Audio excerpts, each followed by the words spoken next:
का हो साली? हाँ जीजा बोली ना। एगो बात हम कहत हई। हाँ हाँ तो कहत हई तो कही ना। तनी ध्यान से सुनला के काम बा। हाँ हाँ सुनाई सुनाई। कहतनी कि फागुन के महीना आ गईल हवे आ सभे रंग खेलता। तो तुम्हारे मन में का विचार चलत हुए जीजा जी? अब हमरे मन में तो ये विचार चलत हवे कि ढेर दिन तहरा से हमरा रंगवा खेलले हो गईल है, तो तनी एक बार हमनियों के मिल के तनी रंगवा खेल ली है। तय में कहे के का बात बा जीजा जी? आई ना, हमरो बहुते मन करत हुए। चढ़ते फागुन मन मस्त भई, चढ़ते फागुन मन मस्त भइल, ई मन के कैसे मानाएब हो। ये तने बतावह साली तू, ये तने बतावह साली तू, कहिया हम रंगवाला गाएब हो। ये तने बतावह साली तू, कहिया हम रंगवाला गाएब हो। ये तने बतावह साली तू, कहिया हम रंगवाला गाएब हो। ये तने बतावह साली तू, कहिया हम रंगवाला गाएब हो। ए जीजा का कहतनी? एगो रउआ से बात कहे चाहतनी। बोल ना पगली बोल। होय का करतनी? कुछ ना। हमरा लाज लागता। इतना लजाता रही? सुनी ना, का?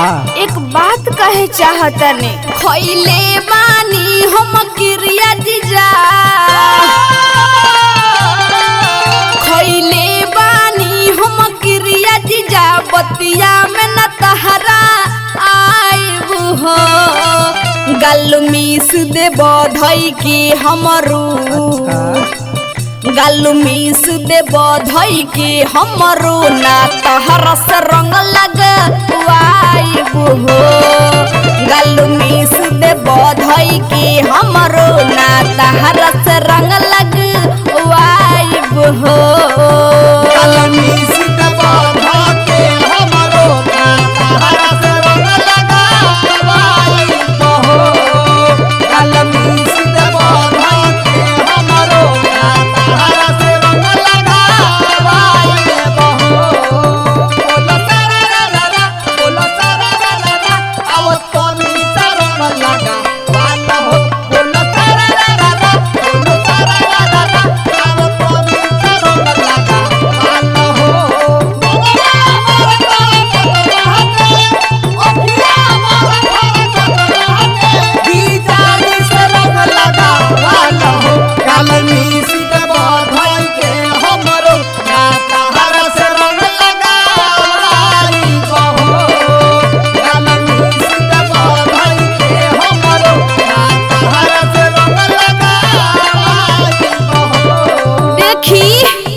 हम देखनी जब से तोहरो लीला, ई मन के कैसे मानाएब हो। ये तने बतावह साली तू, ये तने बतावह साली तू, कहिया हम रंगवाला गाएब हो।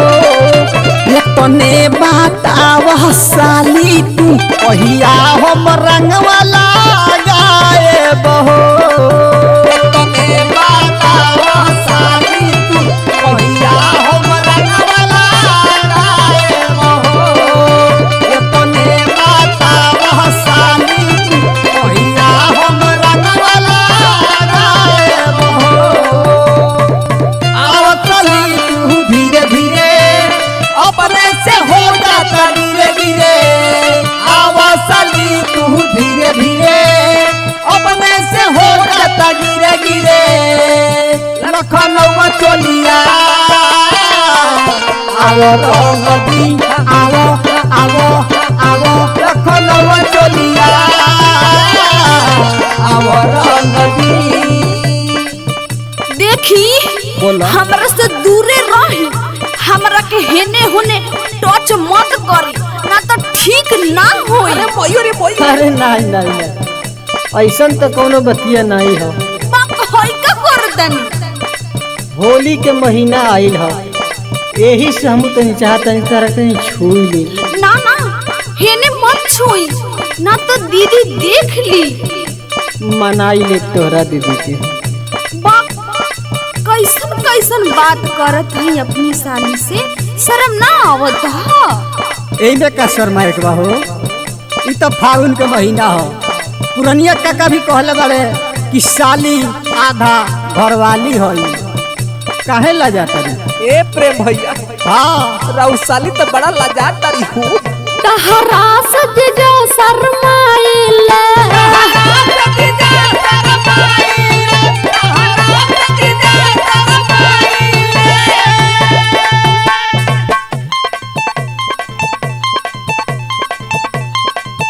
एही सन भीरी आइला